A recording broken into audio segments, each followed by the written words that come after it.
friends, welcome back to my channel. What am I doing today?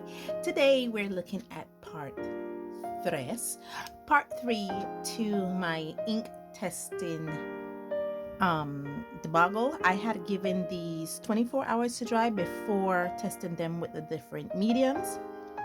Therefore, we're going to be looking at the different liner pens I have and see how they interact with colored pencils, markers, and watercolors. The first liner pens I would say we're looking at is the SEPA. Well, I call them SEPA. I don't know their names. Honestly, it's written in Chinese. These pens here. And they're Japanese materials, fountain pen. They come with these numbers SB56. This is their tin nib. Then this one is the SB57. I think this one is the more bullet size nib, if you can see. And the final one is the SB58. It comes with a big old brush nib. And so I use this one. What I did is so that because sometimes I can't read this little thing here, I think this is acrylic paint on the tip of it on this end here, so I can know the difference. And so with these, what I did is the same thing. I tested them out with a Prismacolor Canary Yellow, the Sargent Art marker, and Sargent Art watercolors. And as you can see, when it comes to the Prismacolor Canary Yellow, it smudges. It doesn't smudges amazingly with markers or with watercolor, but definitely with pencils. I have some colored liners here, and this is Superior Color. That's the name of the liners. Okay, so I have some colored liners by Superior Colors, and as you can see here, it is the watercolor. They're not exactly waterproof, and there is major smudging, as you can see. I mean, just a bit more right there.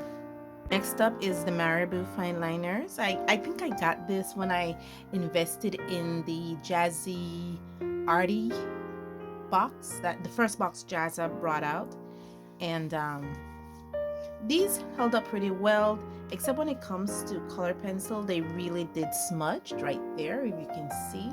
You can see if I can bring you guys in a bit closer without having to thing. Okay.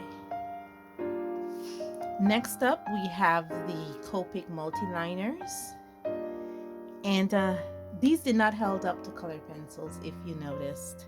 And like I said, I gave this 24 hours to dry, and it didn't hold up. The art line drawing liners, these I think I got in a previous scroller box, and again, these didn't hold up. The pointer, now the pointer marker liners are liners that I bought right here in the country of Belize, and these held up, guys. These really did held up with burnishing color pencils, with markers, with watercolor. These held up through it all, and I enjoyed it. The next marker that I have here are the Sargent Art, and these then held up with burnishing color pencils. Actually, these were the pencils that the liners, sorry, that I used for my Inktober line art. They're right here. These are the Sargent Art graphic liners that I have. This one is 0.5. It comes in a pack of 7, I believe, with different sizes. And it was, like I said, sold right here in the country of Belize. This and the pointer.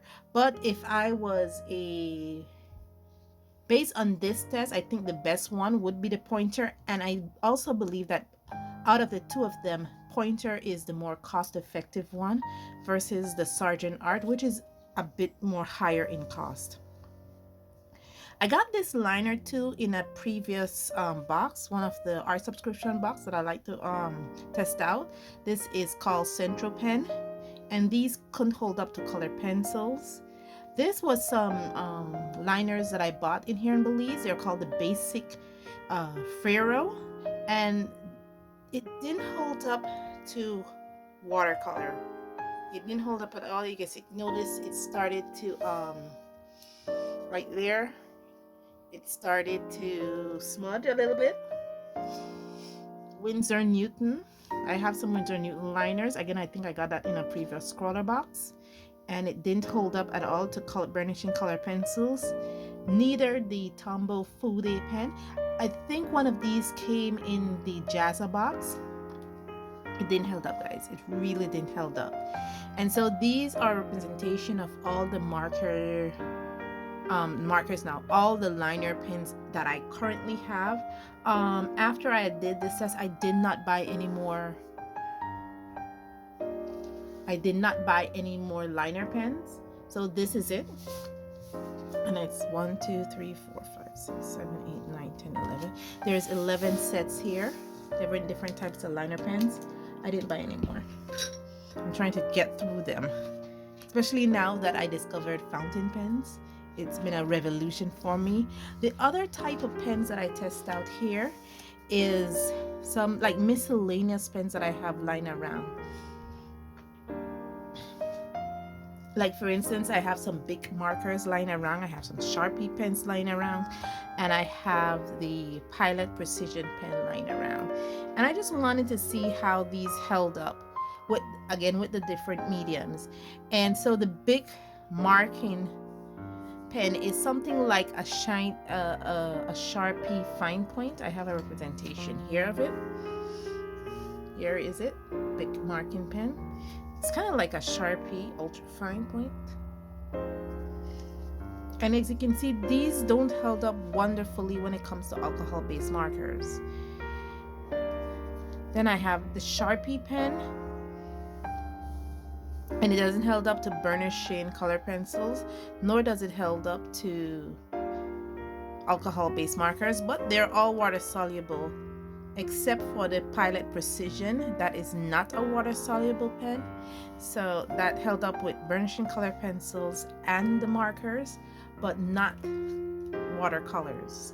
Okay guys, so this is the end of it. There are no more.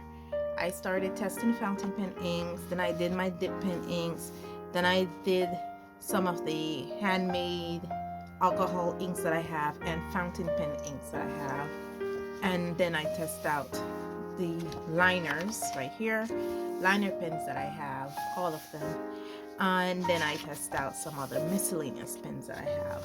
Let me know in the comments below what you think of this. For me, this was very interesting, especially when I found like these, I call them diamond in the rough, like polar brown. I mean, that's an amazing ink. You know, a lot of art YouTubers talk about the platinum black ink a lot, but no one has ever talked about, you know, polar brown before. And as you can see, it held up to all three of my tests. When it came to the dip pen ink, none of them held up to all three tests, but they were all amazing in their own right. When it came to the other inks, like the alcohol ink that I have, the Marabou ink and the diamine ink, you know, my homemade ink, I don't know what was placed in them. I don't remember, as I made them so long ago and I didn't write the instructions down, but they actually held up to everything. Watercolor, alcohol base, mark, and color pencils, you know, they held up well. And these liners also, the most amazing one that it had any problem was actually the cheapest liner pen that I have on this list, which is the Pointer liner pens. And these were amazing. I mean, it held up to burnishing color pencils, it held up to alcohol-based markers, and it held up to watercolors. And it's on this list, it is actually the cheapest pen on this list, and it held up beautifully. That's another diamond in the rough.